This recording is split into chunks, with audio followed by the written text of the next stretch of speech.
Binati ni Nash Aguas at Nika de la Cruz ang isa't isa sa kanya-kanyang Instagram account para sa kanilang anibersaryo. October 20 ang araw ng kanilang anibersaryo. To more goals and adventures. Happy anniversary.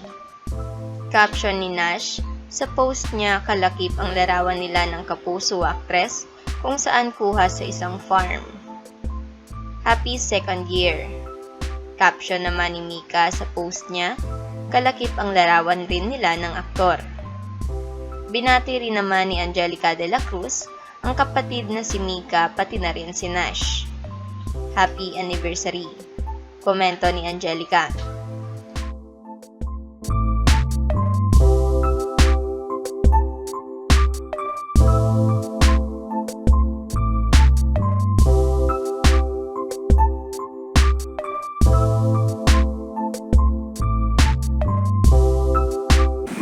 Share, subscribe!